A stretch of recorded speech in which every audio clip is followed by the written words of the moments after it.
Welcome back to my channel, my friends. I'm your host, Joy Wu. As you can see, there's a change of background here. This is the bookshop of my dreams. I still haven't finished decorating it yet, which I will get back to later. But for now, let's talk about fiction. In this video, I'm gonna give you 10 reasons why I love reading fiction and why you should start reading fiction too. The definition of fiction that I'll be referring in this video is a type of literary work based on imagination that describes imaginary events and people. It can be in the form of novels, graphic novels, or short stories. I'll recommend a few books that I liked throughout this video, and you can also find the book list down in the description. Now I'll get into all the reasons why fiction is good for all of us. Hey folks, I want to pop in to acknowledge that while editing this video, I'm fully aware of how slowly I spoke most of the time throughout this video. That is because I always wanted to make sure that I meant every word I said. That's just how my brain works. And when I get anxious filming a new video, I might speak more slowly. So you're advised to turn up the speed twice to even 3 times on YouTube. I think it's my content and the merits of my arguments that are more important than how fast or slowly I speak. I've put a lot of effort into creating this video, especially from scripting to filming and eventually to editing it. It's just like my baby. I hope you enjoy this video. Don't forget to like and comment down below. That is all I got to say for now.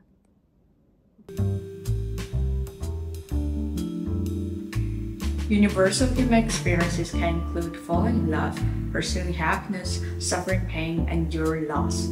I want to go into more details on personal hardship. In a fictional world, the characters are just as human as the rest of us. They're constantly trying to figure everything out, yet it seems merely impossible for them to find a way to make it through. Whenever I read about a protagonist who's struggling in life, I instantly understand that I'm not alone and I'm not the only one dealing with struggles in life. Yes, we all live diverse and complex lives that present us with different and unique challenges. However, reading fiction with suffering protagonists makes me realize that universal human experiences are real.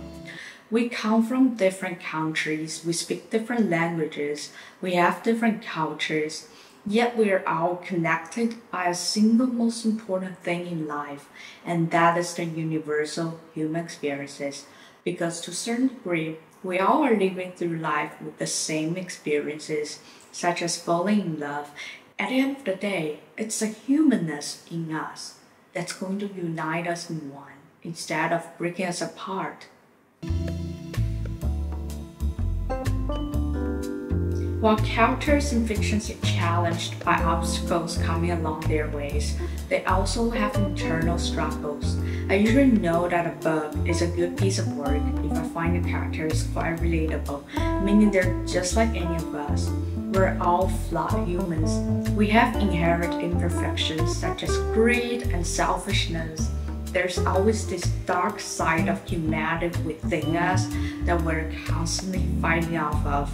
When it comes to developing a fictional character, what distinguishes a well-developed character from a mediocre one is that this character has depth, personality, and his own perks. A great fictional character is never a one-dimensional character. It is just not realistic that a person does not change throughout his life and who's either always good or always bad.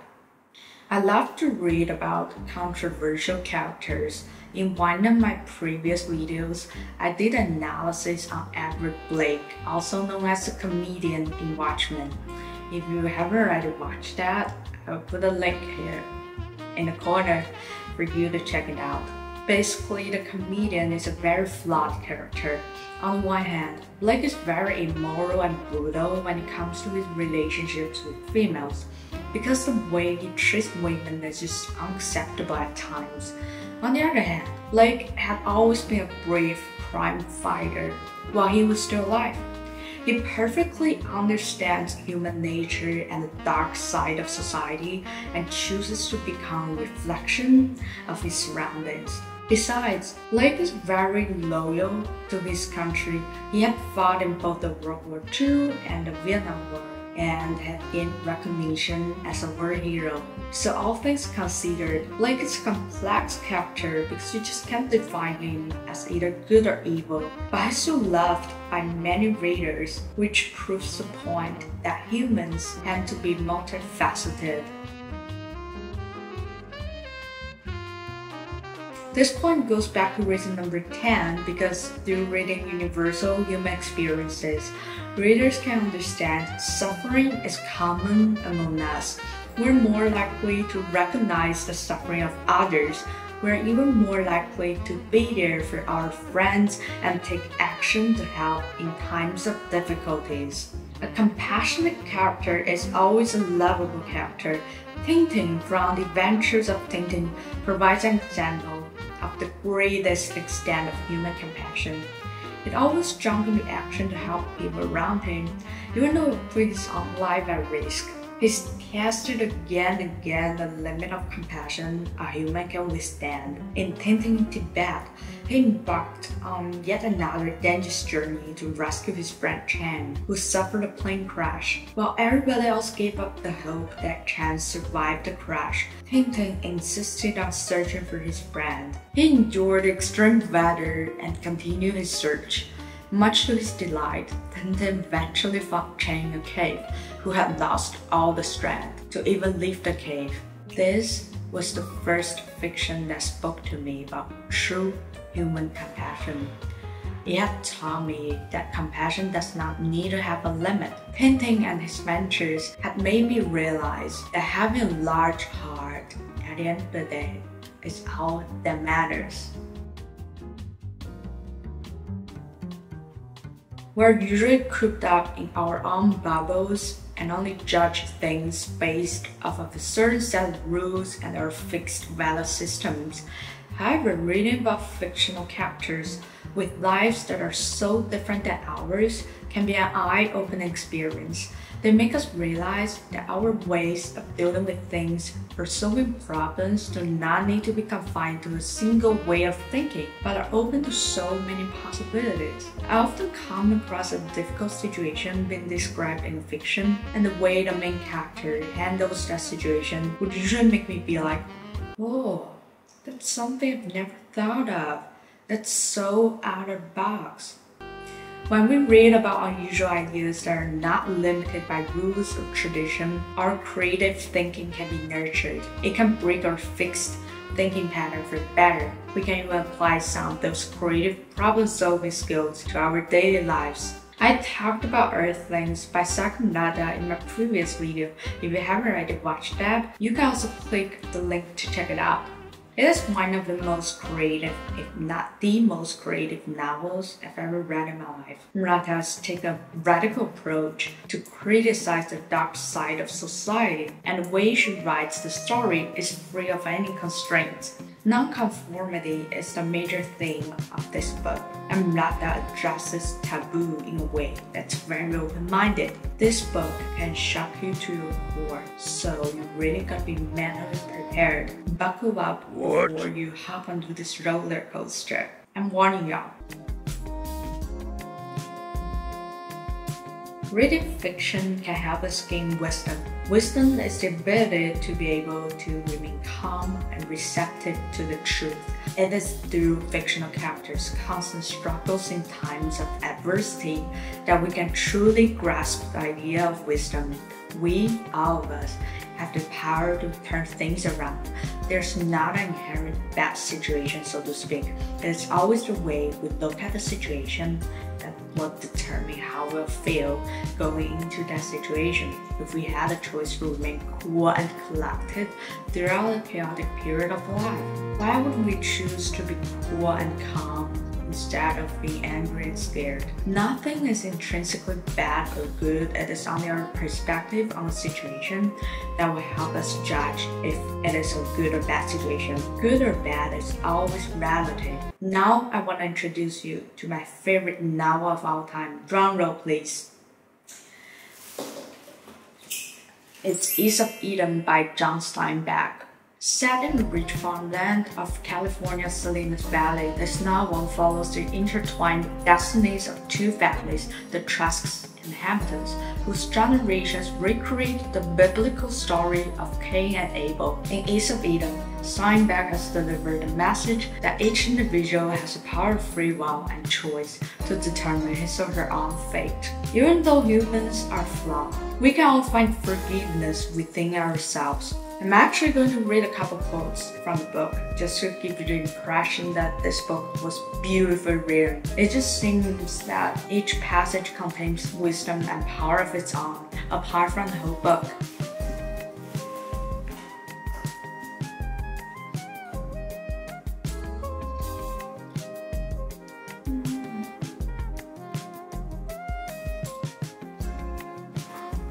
And here goes the first quote. But I have a new love for that glittering instrument, the human soul. It is a lovely and unique thing in the universe. It is always attacked and never destroyed, because thou mayest. The second quote. There's more beauty in the truth, even if it is dreadful beauty. The storytellers at the syndicate twist life so that it looks sweet to the lazy and stupid and weak. And this only strengthens their infirmities and teaches nothing, cures nothing, nor does it let the heart soar. And here's the last quote. We have only one story. All novels, all poetry are built on the never-ending contest in ourselves of good and evil.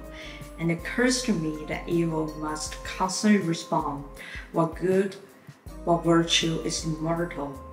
Wise has always a new fresh young face, while virtue is venerable as nothing else in the world is.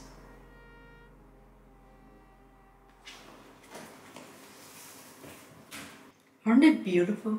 I absolutely love Steinbeck's writing because he just knows the right word for the right moment. There's this Chinese housekeeper named Li who is my favorite character of this novel. You have no idea how many times I was amazed and inspired by his wisdom while reading this book. His words are just like the ultimate truth we all are looking for in life.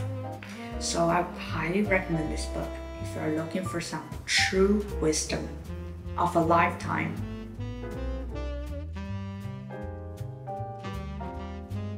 Humans are encouraged by examples.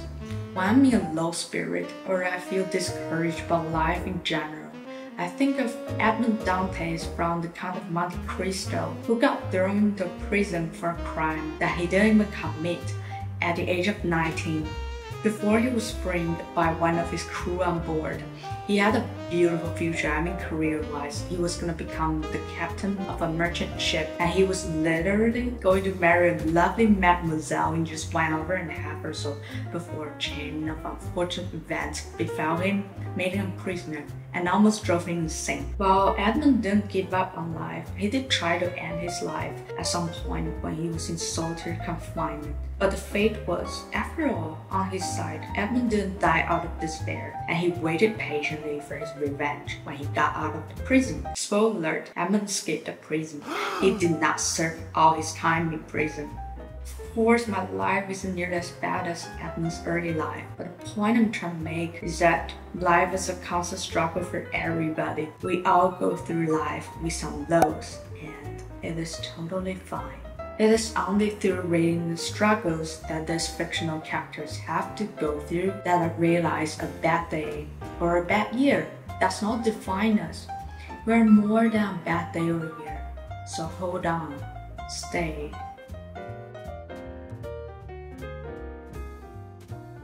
Reading fiction can help you learn more words that are beyond basic conversational vocabulary, which will make you more literate.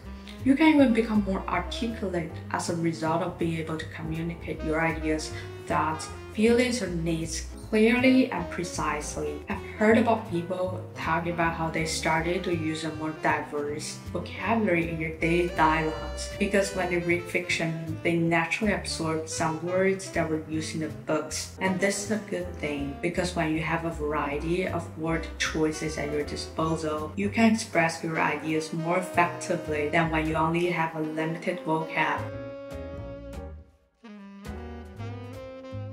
Fiction is a form of art because it involves the application of imagination and human creative skill, and I think it's very important to be able to appreciate art. As Dr. Jordan B. Peterson writes in his book, Beyond Order, 12 More Rules for Life, art is the bedrock of culture itself. It is the foundation of the process by which we unite ourselves psychologically and come to establish productive peace with others. We live by beauty, we live by literature, we live by art. We cannot live without some connection to the divine, and beauty is divine because in its absence, life is too short, too dismal, and too tragic. Lyrical and beautifully written classics are just like pieces of artworks. They can be very addictive because once you get a taste of them, you just want to be fully immersed in them. Reading a great fiction is like going to a museum of modern art and being mesmerized by Vincent van Gogh's Starry Night.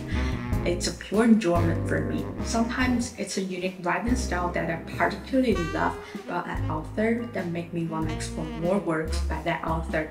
Speaking of art, in one of my upcoming book reviews, I'll be talking about the picture of Dorian Gray by Oscar Wilde. It is art, it is a masterpiece because it was beautifully written. To make sure that you're not going to miss that video, turn on the notification bell if you haven't already. As we've already talked about, humans are flawed, so it's no fun to read a story with a protagonist who is perfect inside and out, who is born with a natural talent, and who doesn't need to work hard to earn everything. An idealized character that doesn't have flaws is absolutely boring. A good novel should take us through times when the protagonist faces challenges, deals with failures, eventually adapts and evolves to become better version of themselves. That's when the readers learn that we are an amazing, malleable species, meaning that we have the power to change and evolve into better human beings. Through reading fiction, we become fully aware of the possibility of reshaping our identities. We are no longer bound by a single fixed identity. We start to believe we can achieve what we want with time, practice, and patience. Our pasts will no longer constrain us if we wanted to move forward. Our lives from a year ago are not going to define who we are today either. I do want to make it clear that even though reading more fiction can make you more knowledgeable, it is not a way to intentionally show off as if you are better than people who don't read. With that being said, reading more fiction can definitely help you develop a more fulfilled social life. It will be easier to have a deep conversation and potentially build a connection with someone. It is a beautiful thing to be able to connect with someone over a book. I remember one time I was hanging out with this person I was dating at the time, and I spilled some hot red wine all over me. It was such a mess. And that person was like, "You're just like Raskolnikov, covered in blood." Obviously, for anybody who hasn't read Crime and Punishment by Dostoevsky, this wouldn't make sense. But because both of us had read Crime and Punishment, it worked as an inside joke that put a smile on my face. And it's moments like that, when a literary reference is made that only people who read the book can understand, make us closer and creates a sense of intimacy. After all, reading fiction is not a waste of time at all. For I know many people believe that you can only learn stuff from non-fiction. That is just not true. Well, I hope you enjoyed this video. Make sure you like, comment, and subscribe to my channel if you have not already. Don't forget to ring that notification bell so that you will never miss any of the upcoming videos. And you can now support me by joining me on Patreon so that you will become a guest of the Wu Mansion. I hope you will have a lovely rest of your day. and I'll see you in my next video.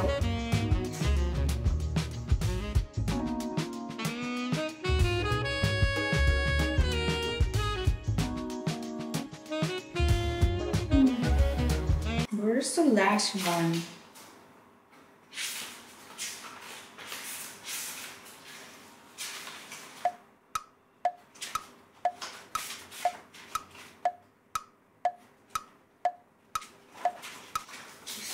Find it now.